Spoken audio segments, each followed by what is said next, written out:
Cette histoire prend sa source dans la vallée d'Ornans, où vit un vieil homme que ses petits-enfants appellent Papy Plume. Christian Larquet est plus près des 80 ans que des 70 et il a un éternel sourire de gosse quand vous lui faites parler de ses voyages. Les Ojibwe, les Cherokees, les Lakota, les Lacandons, les Atikamekw, les Kachikel. Ça représente combien de voyages? 22 voyages.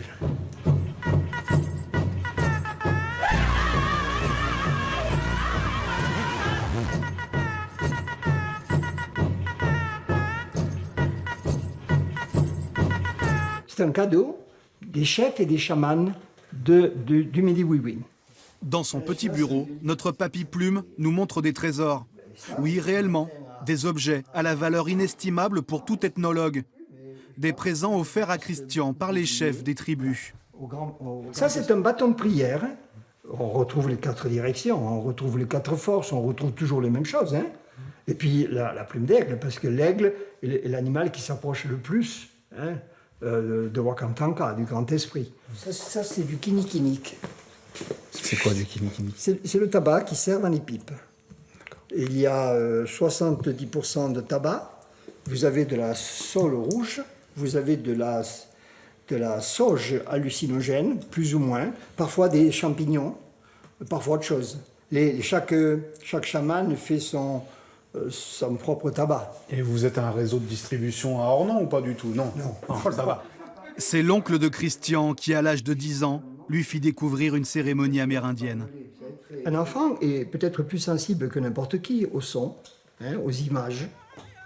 Et moi, c'est ce bruit qui fait un peu peur, qui est un peu assourdissant, a dû me marquer profondément. Et puis ça m'est resté, c'est resté là. Lundi 25 juin, aéroport de Lyon-Saint-Exupéry. C'est le jour de la grande rencontre. Des bénévoles de l'association Four Winds sont venus accueillir les participants au Powo. L'avion vient de se poser en provenance de Montréal.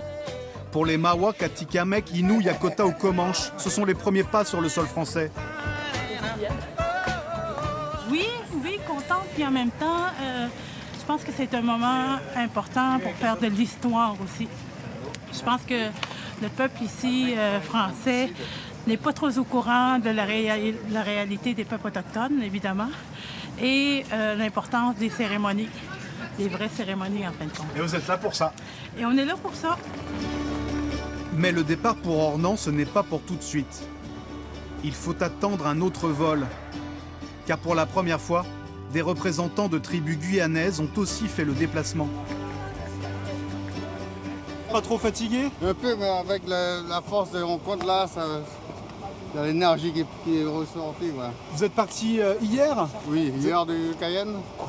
On est arrivé ce matin à Orly, puis voilà, on a reçu l'avion pour Lyon. C'est votre première fois ici? Ouais, Lyon, oui, c'est la première fois. Très impliqués en Guyane, Lucien Panapuy et son papa Joachim vont profiter de ces 5 jours en métropole pour alerter sur la situation de leur tribu, les Tékos. Mais on n'en est pas encore là. Les tambours du Powo ne sont pas encore dans les têtes. Pour l'instant, ce qui fait boum boum dans le crâne, c'est le jet lag.